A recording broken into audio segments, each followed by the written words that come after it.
Good afternoon, everyone. Thank you for joining us for the ECE Expo Alumni Panel. My name is Sandra Yu. I'm the Employment Development Specialist with Career Services at Sheridan, and I'm one of the co-organizers of the event. I'm happy to introduce Alicia Sieger from the Alumni Relations Office, who will introduce our panel. Alicia? Yeah, good afternoon, and thank you, Sandra. Again, thank you so much for joining us today. We have an amazing career panel for you filled with some incredible Sheridan alumni from the ECE and the EC leadership programs. As Sandra said, my name is Alicia Sieger, and I'm the Alumni Coordinator of Special Projects at Sheridan. For those of you who are graduating soon or have already graduated, Sheridan's Alumni Office is here to support you. Please don't hesitate to reach out to us at any time. We love hearing from our grads. Share your ideas for events, ask us questions, and of course, share your great news stories with us. Throughout the panel discussion, we encourage you to use the chat function located at the right side of your screen, and you can ask our panelists any questions. We will be moderating the chat, and we will relay any questions or comments to each of the panelists. Okay, let's get started. So please join me in welcoming our ECE Expo alumni panelists. Welcome, everyone. Hello. So today, I think we'll get started with if each of you could take a few minutes to introduce yourself and briefly tell us about your role and your key responsibilities, as well as a little bit about your career story. How did your career path take you from graduation to where you are now? I know it's a little bit of a mouthful, but Lisa, would you like to begin? Sure. And that might be because I'm the one that graduated the longest time ago. I graduated from Sheridan. You're the first on the list. Okay. I graduated from Sheridan in 1988, which is really a long time ago. It feels like now. My current role is with Hamilton Wentworth District School Board. I'm the manager of the Early Years Department. In that role, I basically work with the superintendent to do the early years leadership position that's funded through the province of Ontario. And that basically means whatever the province tells us we're doing with early years, that's the direction that I take. And work through that. I work in partnership with 12 different childcare organizations in our schools. I work with the municipality, the City of Hamilton, in collaboration with them on all the work that we do, and our coterminous board, so Hamilton Catholic as well. So we don't make any decisions in isolation, which is great in Hamilton. We all sit down at the table together, and I have a great deal of respect for my colleagues and the work that they do, and it's great to be able to sit with them and understand their perspective as well. So when I graduated from Sheridan all that time ago, my last placement with Sheridan was at a co-op preschool, and I decided that I loved that work and that's what I wanted to do. So I was fortunate to get a job right out of school, working in a preschool program. I did that for about a year and a half, and I also chose that job, I should say, because it was down the street from my house. And after commuting from Hamilton to Oakville, that was really appealing. It's not how you should make career decisions. So I learned a lot in that first year and a half. But what I really learned was that I wanted to be in a larger organization. I see someone, Lauren from PLASP, as an example. So Hamilton has a small mini version of PLASP because we're much smaller, called Umbrella Family and Child Centers. And that's where I ended up going. And while working at the Umbrella, I started out obviously frontline working as an early childhood educator, shifted into a supervisory role. And I was probably there for about 15 years. And while there were some things that I really started to notice that I loved about my job, and it was the HR aspects of my job. I liked the interviewing, the hiring, the mentoring, coaching, supporting of staff. So I took some HR courses and then ended up at McMaster finishing my HR piece, which was great to do because it turns out it's really useful has been useful throughout my career, and it's actually very appealing to employers. So that was kind of funny. So I learned a huge amount. Multi-service organizations and large organizations offer lots of opportunity for growth and different kinds of experiences. I only left that employer because Ontario Early Years Centers were opening. They're now called Early Ons. It was probably 18 years ago, maybe, when those programs started to open. And that was the first provincial system of parent-child programs put in place. Before that, there were family resource centers. that all kind of ran independent of one another. And the OEYCs, Ontario Early Year Centers, brought the whole system together under some very explicit provincial direction around what we were to do and how we were to do it. That was really exciting. The opportunity to open something brand new. I had open childcare programs in my prior job, but this was bringing together all kinds of pieces into one system in one part of the city. So a really great learning experience for me, provided me with lots of opportunity to do different things. I stayed there for about 5 years when a position opened at Hamilton Wentworth District School Board, HWDSB. And it was working directly with the childcare partners in our schools, and that was the position that I picked up. In 2011, my manager retired and I took over her role through an interview process, of course. So I already told you what I currently do, and I always joke about be prepared in any job you get because there are those other duties as assigned. So I've had different portfolios come at different times. So when full day kindergarten was announced, I led the implementation of that for our school board. I've had parent engagement from kindergarten to grade 12. The director of education thought that only an ECE understood what parent engagement meant, which was interesting when you consider all the people that work for a school board. So yeah, that's where I am now. Thanks. Awesome. Thank you so much. Jenny, would you like to go next? Okay, sure. Yeah, I'm a registered ECE. I graduated from Sheridan Early Childhood Leadership 2018, not too long ago. And at that time, I was very determined to go further with my PhD. So I did my Master of Arts with Ryerson, Early Childhood Studies. I loved that program. And after that Master of Arts, I was not very sure what I should continue. I feel like maybe many students might have that thinking. You decided you want to do one thing, but in the middle of the path, you change your mind and you don't know what to go on. So I chose another Master of Education with York. By that time, yes, the path became more clear. So I made my decision to go on PhD, and things happened. COVID came. So those 2 years, because I was not very attractive online learning, that's not my cup of tea. I tried and I feel like, no, I don't want to do my PhD online.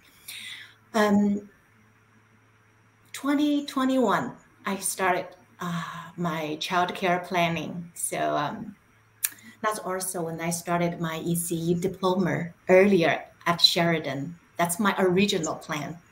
So last year, actually, I returned back to my original plan and I opened my childcare center in Oakville, Jenny's Childcare and the Play. So here I am. Awesome. Thank you so very much. Lauren, would you like to go next? Yes. So my name is Lauren Mary, and currently I work at PLAS Childcare Services, and I work in their before and after school programming. I graduated from Sheridan in 2017, which isn't that long ago, but it feels like a long time ago.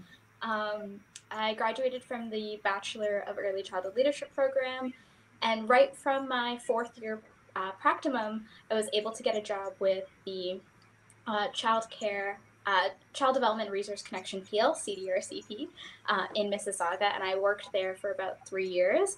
And that was a really great opportunity to get my foot in the door, learn a lot about the childcare sector as a whole, and I also had an opportunity through there to work at an OUIC, like Lisa was mentioning, and then while I was there, it transitioned into an early on, and that was just really interesting to see and connect with families. It was a really great way to share my understanding of child development with families, and I enjoyed my time there, and it kind of bridged me into where I moved next, was actually working at a private school. So I was teaching older children, which sort of stretched my early childhood because I was so ingrained in early years and child development and brain development, but I found that it transferred really well when I was working with older students, and I stayed at the private school for about 2.5 years. And then I transitioned from there over to PLASP, and I'm it's sort of an amalgamation of both, of the childcare center sector and when I was at the private school, because I am working with school-aged children, but I'm able to use my child development knowledge to plan activities, to observe their learning, to take pedagogical documentation, share it with families, and connect that. But it's with school age, so I'm also using a lot of those resources and tools I developed when I was with older children, and how they learn and how they develop in their social skills, and especially with COVID thrown in there, how they're interacting with the world around them and how their learning has changed. So that's kind of been my journey. Amazing. I always find it so interesting to hear how everyone's journey is so different and so like informed by so many different factors, like your interests, your skills, just being in the right place at the right time, sort of your curiosities. And so, yeah, all very interesting. So actually, the next question is about what you find most enjoyable about the work that you do, and what you find most challenging. So maybe we'll start with Lauren. Okay, most enjoyable. Oh my goodness. I love the flexibility of my day and of my programming within class. But I find that, especially with the weather getting warmer and nicer, and not raining, fingers crossed, the flexibility of doing outdoor play and activities and having the field available to us. So when I go in and do programming, we're able to stay out for a little longer, or bring activities outside, things that we would typically do inside, we can do outside, and really observe their outdoor play and their nature play and enjoy that. So I love that flexibility of my job, and the space we have available, because we are in a school, has been amazing. Some of the challenges is with class, since we are in a school setting, is being a part of the school. So we don't have our own space, unfortunately, so we share a classroom with a kindergarten classroom, so that's been a little bit of a challenge with materials and sharing of things and all of that stuff, but that's mostly just one aspect of it, and it's a small aspect, but that's been a little bit of a challenge. But other than that, it's been great. It's been a great experience, and I'm happy to be there. Thank you, Lauren. Jenny, would you like to go next? Yeah, sure. For me, the most enjoyable thing is working with children every day, for sure. They always make me laugh, make me forget what I had at home sometimes. Yeah, some frustration. And the most challenging thing, I think, first is the time, because sometimes the long hours exhaust you. I think every EC might feel that way. Also, in my childcare, I witness, every teacher's energy level. You start in the morning, you're full of energy. By middle of the day, you're more strained. Yeah. And also another thing is the most challenging thing, I think, it's the hourly rate, the salary, the wage. It's not that ideal. I understand. And also now, as the owner of a childcare center, we have 8 ECE working together. I wish I could do more. And also, we advocated a lot, even when we were at college, university. Recently, I think everybody heard the agreement Ontario government finally signed with the federal, and I hope this will be getting better in the near future. Thanks, Jenny, for sharing those thoughts. Lisa, would you like to share some thoughts as well? Sure. Certainly the most enjoyable aspect of my job is that I get to do so many different things. I learned quickly that routine isn't what I prefer. I like having a variety of different things to do, and each of my days can be very different. So I really enjoy that, and that it's challenging. What is challenging for me has been sort of what Lauren has alluded to. So in my job, part of the work that I do is with superintendents and at one point a director and principals in understanding what is an ECE, what are their skill set, what can they do, what are they capable of. So supporting that whole direction on getting people to really understand the role of an ECE, because ECE should be respected regardless of whether they're in a kindergarten classroom or working for a community partner. And often what I find is people just don't understand what an ECE can do. And I had one director, when I mentioned directors specifically, who said to me, give me a few messages about what you want people to understand an early childhood educator is. He repeated those messages throughout that school year at different system meetings with principals. And it was so interesting to watch the shift. But it still is something that I have to work on regularly, whether it be one of our community partners or an EC in a classroom with a new principal who may not understand first what the role is, as outlined in the Education Act, or just what the skill set and training and education is of an ECE. And many ECEs like Jenny have gone to school for a long time. And there's nothing wrong with a 2-year diploma at all. That's great. It's a foundational piece to do the work. But lots of people have gone well beyond that and have many years of education. So just getting people to shift thinking can be hard and draining sometimes. Mm-hmm. Great. Thank you so much, Lisa. So a lovely comment in the chat. So listening to all of your amazing career journeys is so motivating. It makes me excited as I'm starting my own journey. So great to hear. So the next question is, for students and new graduates who are interested in doing what you do or joining your organization, what tips can you offer? Jenny, would you like to start this one off? Yeah, sure. I feel like first you need to ask yourself whether you really love working with children, whether you are really passionate about what you are doing. If the answer is no, or if you are hesitated, think twice before joining the workforce. That's my advice, because I went through all this experience. Each time when I was hesitated, I always ask myself, do you enjoy working with children? Is this your dream job? And the answer is yes. So I continue, and I never regret. And then, so what would be if they wanted to join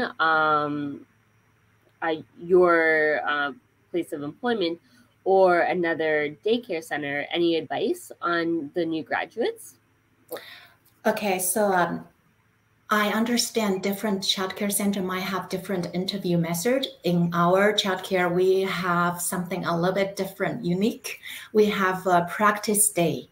So besides usually it's a telephone interview, we invite you to come for a paid practice day for 4 to 5 hours that day. So we will see how you will like the working environment. And also we would see whether you are a good fit. That's through that, I have found some very good ECE, most from Sheridan, of course. And also, my advice for you to try to enter the placement or try to find a job in a childcare center, be well prepared and also show your true self to the owner, to your coworker also. When you work, try to be creative and also try to tell yourself, I'm working with children. It's different than working with adults, for sure. And also, I think you need to have a very positive attitude towards what you are doing and show that attitude. Great advice. And Jenny, you mentioned in our practice session that you have a job opening. Yes, we do.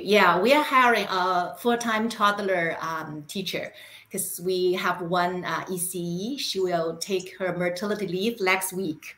So if you are interested, just give me an email, or you can also contact me through our website, www.jennychildcareplay.ca. Perfect. And I will add that to the chat. Thank you. Lisa, so for students who are graduating and interested in doing what you do or joining your organization, what tips can you offer? So clearly I've been doing this for a little while. So to get to where I am takes a little bit of time. Certainly you need that on the ground experience. You need to understand kids, families, how places work. And then you can move into other positions. And in the meantime, continuing your education where you see the need. So I mentioned the HR piece, that was a big need. Completed my undergrad as well, because that was required for the position that I did get. So understanding the job you want getting to know the people who might already be in the job. I think it was, I don't know which one of you, Alicia or Sandra, who said the connections that you have, the people you know, being in the right place. I think that's what you said, being in the right place. Hamilton's a smaller community than the GTA for sure, so it's a little bit easier to get to know key people, but build relationships, make those connections. And a connection isn't simply just connecting with them on social media. It is interacting, it is getting to know them. Whether it's, hey, could I meet up with you for coffee, which some of the ECEs in our school board do to me sometimes, which is fine. Can I catch up with you? I'm at the education center. Can I talk to you for a few minutes? And it's because they'll want to ask questions about, how did you get to where you are? What did you do? And my answer always is, know what you want to do. Know when you're done a job as well. I think that's important.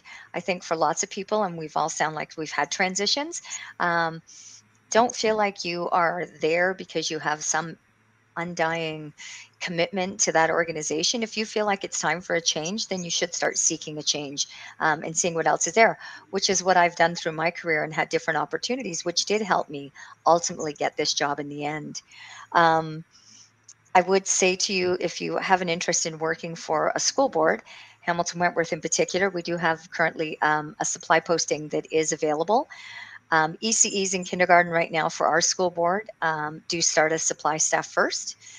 No one is going into permanent positions any longer, so you have to be prepared that that could be a reality, which is hard for some people. If you have bills you need to pay, that's not always an easy decision to make. It's not predictable. And the other piece of advice I would give you is lots of school boards use Apply to Education for posting jobs, and that's where ours is as an example. So Applied Education is not something I find ECE grads are used to using, but go in there and there are jobs, frankly, all across Canada and around the world that will show you the various types of positions that are available. Great, thank you. And last but not least, Lauren. I think Jenny really, when she said her tip, that was like the golden one. So I definitely agree with Jenny. Ask yourself every day, maybe twice a day, is this really what I want? Because when you're in that space, when you're with the kids, you don't have, it'll really show right away if this is not for you, if this is not the right fit. And that's okay. That's totally fine. It doesn't hurt anybody to change your mind if you go into something thinking, oh, I think I want to do this, but maybe not. Or when you actually set foot in it, it's just not, working with you. We know when you're trying to force something, and it's not fitting. So definitely ask yourself that, make sure you're prepared for that, and that it's okay to change your mind if that's, what the case is. Kind of like what Lisa was saying, if you feel like a change is needed, make the change. We tell kids all the time, and we learn about this in school, that mistakes are good. They're good things that we learn from, and that's all right. Specifically to my workplace, it's a bit standard. You would apply online through the website, go through the process. They have their own HR policies in place, and they would contact you for interviews and things like that, and make sure you have all of your immunizations up to date and criminal background check and all of the paperwork that's aligned. But once you're actually in and you start, my best piece of advice would be to ask questions. Questions are how we learn. Questions are how we grow. And there's never a wrong question or a bad question. And it's always better to ask it instead of just trying and seeing if that works. I personally ask 1,000,001 questions a day because I want to learn and I want to get better and I want to make sure I'm as clear as I can be in whatever I'm doing. And I also tell that to my students. If there's ever any hesitation about anything, to ask me, to ask their teachers, because getting clarification on anything is never a bad thing. So come in, make sure you want this, ask yourself that, and then when you actually get in, ask questions. It helps you learn. Perfect, thank you. So Lisa and Lauren, you sort of alluded to this networking and having conversations with people.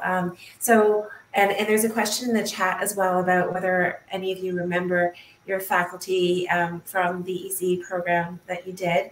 But what role would you say networking has played in your career journey?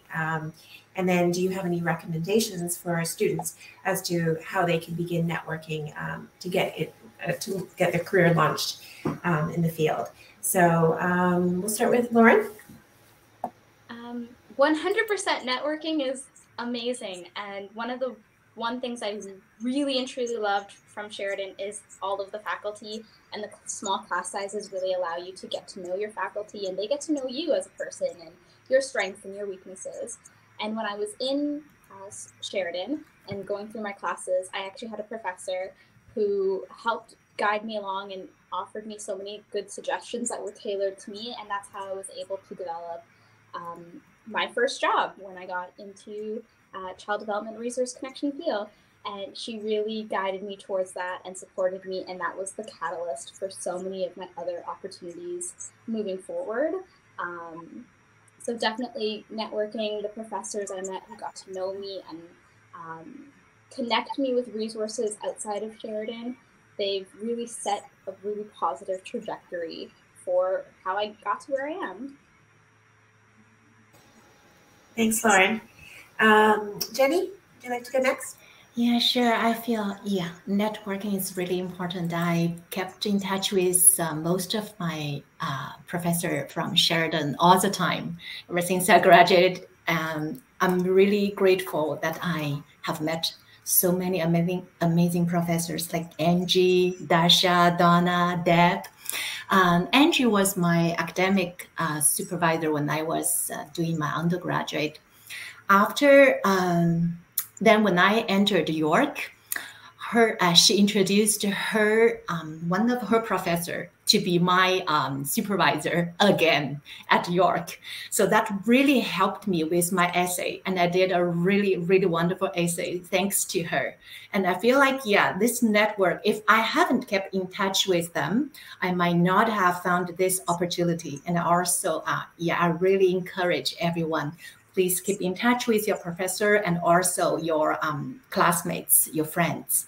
It might, you never know. Sometimes opportunity chances just come out from nowhere, but actually, it's your networking. Thanks, Jenny. And now is probably a good time to do a plug for Sheridan Connect, which is Sheridan's own networking and mentoring platform that is run by Alumni Relations. I don't know, Alicia, did you want to say anything more about that? I think you covered it. You can just go to Sheridan Connect, and there's tons of ECE grads on it, so highly recommend it. I believe there's even an ECE community on, like a group, yes, right? Okay, and we'll post that link in the chat momentarily. Lisa, would you like to go next?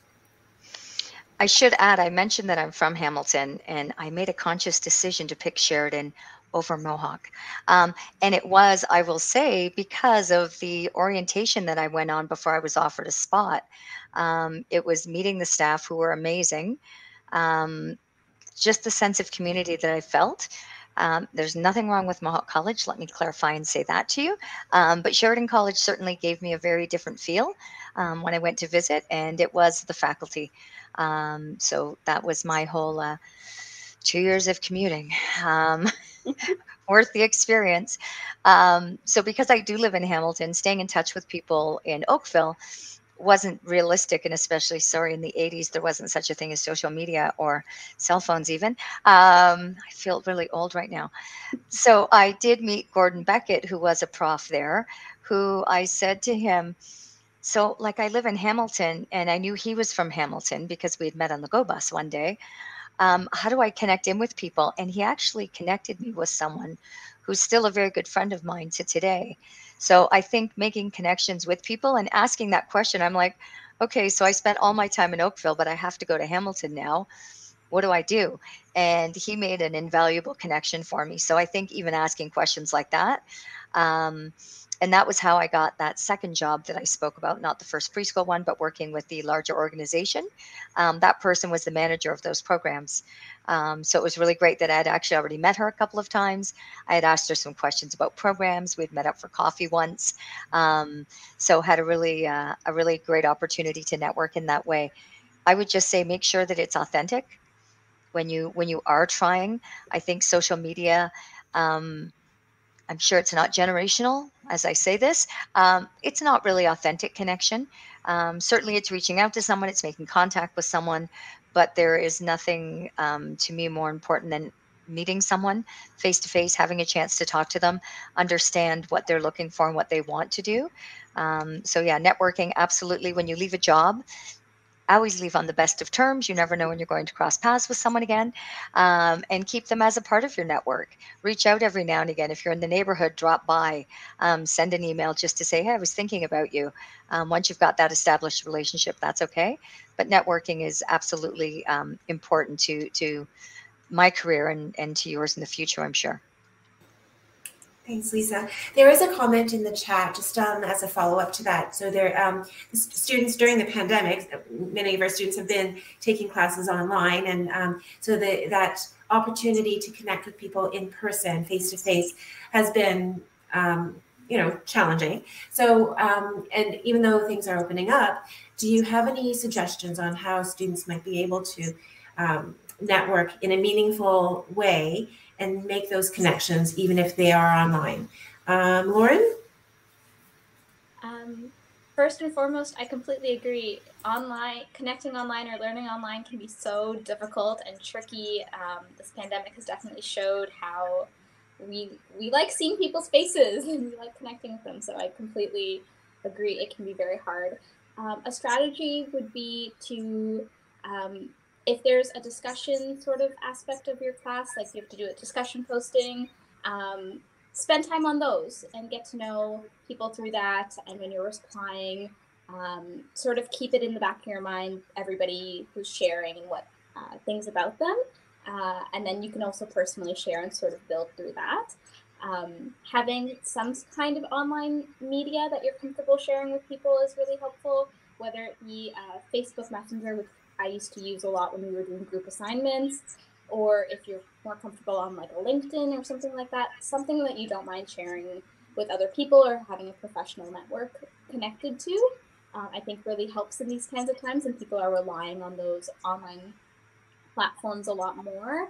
And then just every time you do connect, through technology or, even writing something like a discussion post, be as friendly and open as possible. And then people will hopefully continue to connect with you through that means, and sort of build that ongoing rapport. So yeah, that would be a few tips. Great tips, thank you. Jenny or Lisa, did you want to add anything? Yeah, so for me, I love in-person learning. I just can't stand online. So the simplest thing you can do to connect with your prof or your friends, just send them an email. That's what I've been doing all the time. Send them email, ask how are you doing? How are things going on with Sheridan? Sometimes even when I want to write something, I send my draft to one of my profs to ask for advice. They always offer amazing advice, I promise you. Yeah, email, simplest. Just send an email, because most we don't know their cell phone number, and email is the most direct way to connect with them. Thank you, Jenny. And I think also, like I hear from students, there's sometimes a fear that, oh, maybe I'm bothering them. Maybe I shouldn't be, I shouldn't, I'm going to be taking up time that they don't have. But what I hear is that, do it. Exactly. Right? I had that feeling too when I was a student. Yeah. Every time I wanted to send an email, I was like, am I bothering her? Am I too much? But as long as you send the email, you'll see. Yeah, you will get the reply, and you know how they feel about your email, the information. Yeah. Don't be hesitated. Just do it. Thank you. Lisa, did you have anything to add? I would agree that people that you reach out to generally will be responsive to you. And sorry, you're right. During a pandemic, you can't actually catch up with people in the same way you could before. But emails, phone calls, so connecting via email is always great. And then arranging a time to maybe do this online or to have a phone conversation. I caught up with a couple of people for a walk at different times over the last couple of years, weather dependent, I get. I think that you will find quickly that not many people will actually reach out inevitably. So you will stand out to people when you're doing that. So don't feel like you're overwhelming people. There are 300 ECEs in my board plus supply staff. And I may hear from one or two a week asking me a question or looking for some support. So that tells you it's not a high percentage of people that do that. And that's been my experience throughout my career. So for you to do that, I'm sure someone will pick up and say, hi, and what can I do to help you? And I also, sometimes joke that I've had a lot of mentors in my life, and now I'm at a point in my career where it is time to give back to people. I've done it throughout my career, obviously, but yeah, you want to be there to support the people who are coming next, and to help them thrive in their career. They need that. I needed it, and it's a big help. Yeah, generally people won't say no. People love helping other people, and people love talking about themselves. So you can, if you ask for help or advice, you will get it. So it's just putting yourself out there to do it. Great advice from all of our panelists. So Lisa, I'm going to go back to you, and I'm going to ask you, what experience proved to be the most beneficial to you in successfully landing your first real job in the field or even in this position? Looking back, what would you have done differently? So I think I mentioned in that first job that I applied and took it because it was down the street from my house. Not the best way to make a career decision. I learned a lot, and it was a good learning experience. I certainly think understanding what you want at that time is helpful. And in my case, knowing that I worked in that small organization, and I did learn from the people I worked with, no question, because I was a new grad especially. But looking for that bigger opportunity to figure out, what do I really love about this, and where do I want to go next? So I think just taking time to reflect is really important. I can't say enough about reflecting, figuring out which parts of your job, because there are parts of my job that I don't like. There are parts of my job I like a lot, and there are some parts that I'm just neither here nor there about. I do them. And with every job, I think people are nodding. That's true. We don't all have jobs that every part of it is amazing and wonderful. But when you can find a part of your job that you really enjoy, figure out how you can take that and find a job that has more of that. And I think that's what I did over time, was figure out that it is the HR piece of my job that I really like, the connecting with people. So that meant going back to school for me, McMaster and my HR stuff, and then landing myself in jobs, changing jobs that I've talked about before, to get to that place where you want to be. So I think in the case, if I look at this job and think, there were times in my life when I thought, I would love to have that job, like 20 years ago as an example, and how do I get there? I talked to the person in the job. I knew them, talked to them and said, so if in the future, and that was partly where I got, you definitely need to get an undergrad done to work in a school board at this level of a position. And just learning what you need to do from that person was important for me in landing the job that I did ultimately want to get. Great advice. Jenny. For me, I think it's a curiosity to learn landed me all the opportunity. My first job was with Harton School Board. So I was a kindergarten ECE. That's when I finished my first master. I had that interview. I still remember, I think it's two interviewers interviewed me, and they were very curious about why I continue to learn. And they asked me why. I said, because the curiosity, and I always feel the learning journey will never end. Even when I became a kindergarten teacher, ECE, there's always a lot to learn. Like, for example, from my teaching partner, she's OCD, so it's different role. And I learned a lot even during those years working with her. And now as a childcare owner, there's a lot more to learn every day. And also I support and encourage all my teachers, ECEs, to study if they can. So I have 2 ECE. They're still doing their degree at school while working with me. So I try to arrange their work shift more reasonable for them, so they can have enough time working, and also they have reserved some energy for their study.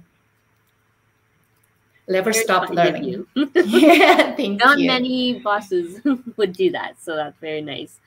Thank you. Lauren, what experience proved to be the most beneficial for you in successfully landing your first job? I would have to say, besides networking and connecting with people, I'm a very goal-oriented, driven person. I have sticky notes. I know you can't see, but I have sticky notes everywhere. And I have plans, and I have plans upon more plans of what I want and how I want to get there. And I don't know how I forgot, but I didn't mention this in my introduction, but I'm currently in school right now to get my master's of education. And that was something that I remember saying in my first class at Sheridan College. It was in the play classroom, J310. I still remember. I remember my professor asked everybody around the room, what did they want to do in after the degree. And I stood up very boldly and was like, I want to get my master's. First day, first year, first class, I was 17. I was like, this is what I want. And it took a while after I graduated to get there, but having that sort of goal, having that driven, having that written on a sticky note somewhere in the mess of sticky notes and knowing that's what I wanted, really helped and really guided me. And was every game plan was towards that. How can I achieve that? How can I get there? And that's sort of what's guided me along. So just sort of once you ask yourself enough questions and you know what you want, devising that plan on how to get there isn't very simple, but once you know where you're going, you can sort of map it out step by step on how you want to get there. And I believe everybody's goal and dream and what they want is achievable. It just might not be clear the path on how to get there and how many sticky notes you might need leading up to it. But I think definitely having that goal, having that game plan, and being driven towards it definitely is one of the best things you can have. Amazing. And I posted in the chat, if any of you attendees are looking for support with planning your career, creating an action plan for reaching your goals, certainly the team at Sheridan's Career Services can provide support. And I did include an email in the chat that you can reach out to. So the next question is related to, based on what you've seen and experienced and so forth, what would you say are the top skills and attributes that are necessary for success when you're just starting out and when you sort of progress through your career in this field? Jenny, can you start? Yeah, sure. First, I think your knowledge. That 2-year diploma did help you, and you need that knowledge to become a real ECE in the field. Also, besides that knowledge, you also need to accumulate your experience. Sometimes what you really encounter in real life, you won't be able to learn from school. You have to really learn from what you are doing. And also, some unexpected situation always happen. That's I think that's the challenging time, and I think every ECE will encounter during your work experience. So knowledge and experience, I think, that most important for you. Thanks. And Lisa, what are your thoughts? The thing crossing my mind right now is how Jenny and Lauren both kind of talked about a road that's not straight. And accept that road is not straight, that you don't just get to what you want immediately. There's a lot of side trips you'll take, and that's okay. I think that attributes that are important, communication skills are really important. whether they be oral communication, which of course key, but your writing skills as well are really important. A positive attitude gets you very far in life.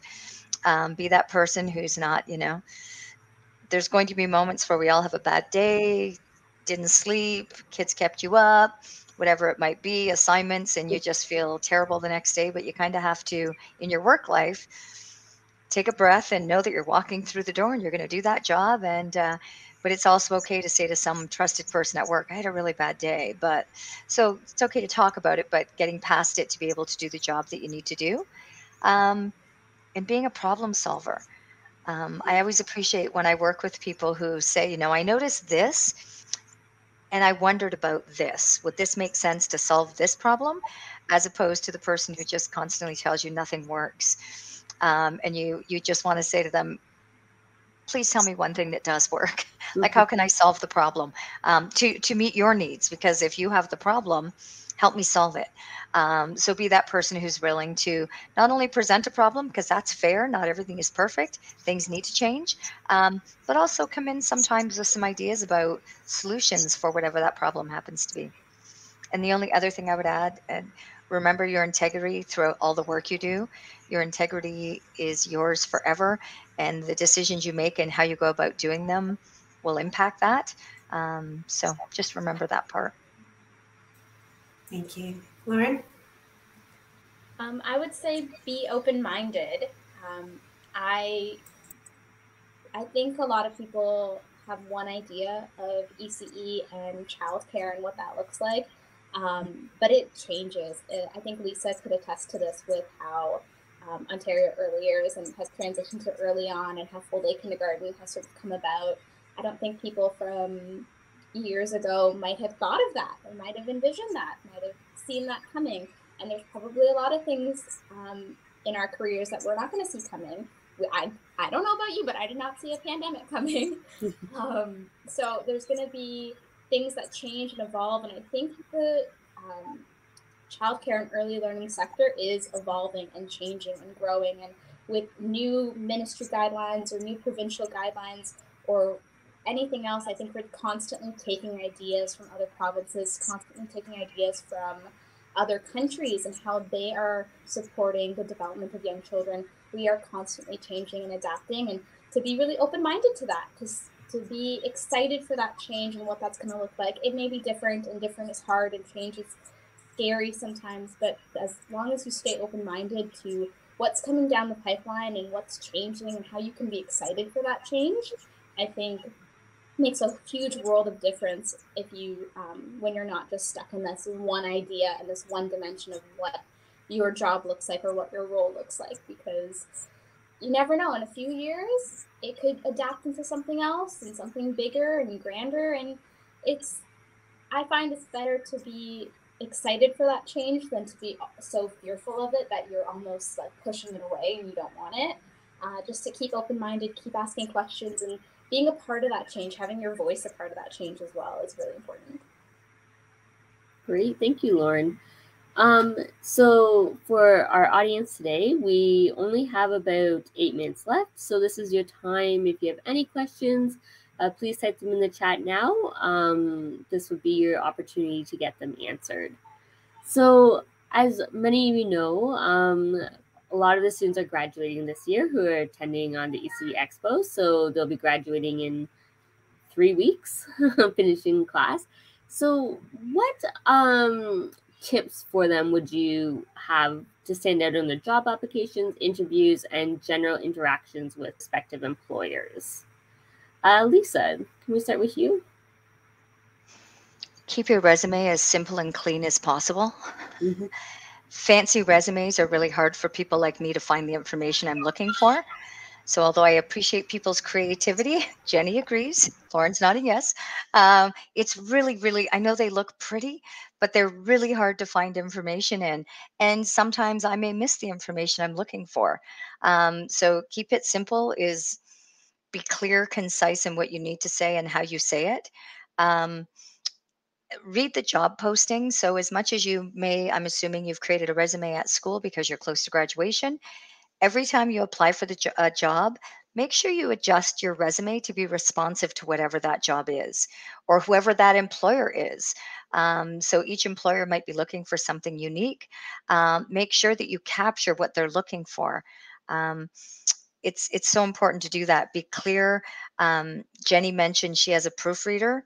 I have a proofreader too. I mean, send your resume to friends, have them look at it. When I don't know who you are, not that that matters, I'm looking at resumes, all that I have is a resume to look at. So if there are spelling errors in it, unfortunately, I put it to the side immediately, because there are so many people applying for jobs. I need people who can speak clearly, write clearly, and do it in an error-free kind of way. Obviously, there are typos, and I can see when it's a typo, and accept it when it's one, and the world is okay. But just know that that's really important. When you go into a job or a job interview, especially, understand what the job is. One of the questions I'll ask people is, I hire the ECEs going into kindergarten, and I'll say to supply right now that we're hiring, tell me what you know about the kindergarten program. And they'll tell me that they've heard about it. Open up that curriculum document, read something, Google Kindergarten Ontario. But you should know the job you're applying for, because for an employer to hear someone say, I've always meant to read that document, I just haven't had time.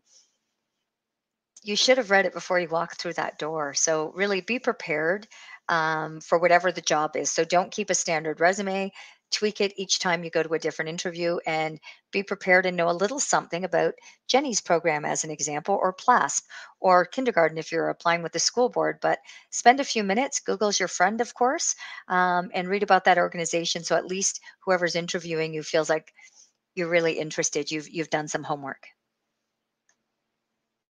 Great advice. I had to mute myself. My kids are screaming in the background, so I apologize if you can hear them. Jenny, what would be your advice? I totally agree with Lisa. Yeah, fancy resume doesn't really do its job. Try to keep your resume simple and straightforward. Also know what job you are applying for. Like Lisa said, before I went on the interview with Houghton School Board, I read Ontario Kindergarten twice. That long line, yeah, it helped me a lot. Yes, you should know what you are applying for. Be prepared. And Lauren? I definitely agree with Jenny and Lisa. Simple, easy to read, easy to follow resumes, and know a little bit about the company or any potential documents that you're going to need to be familiar with. 100%. This personally happened to me, and it happened to me twice, which I don't know how I made the error, but in both times when I was transitioning to new jobs, I didn't get my immunizations double checked or updated. I didn't go check on them or my criminal record check.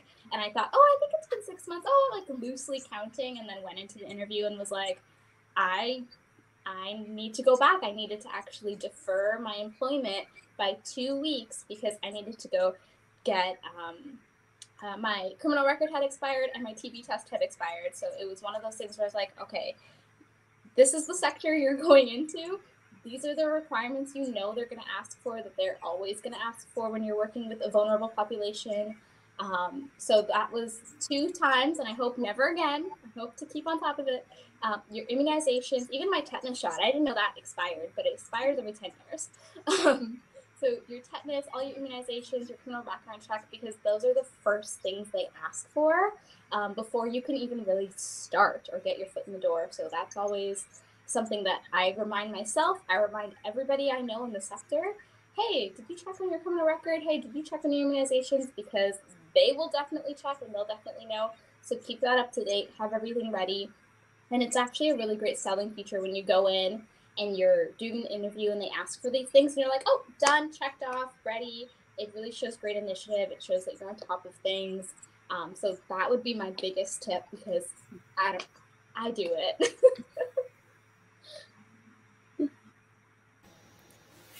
Such great advice. And then certainly the comments in the chat are reflecting that sentiment as well.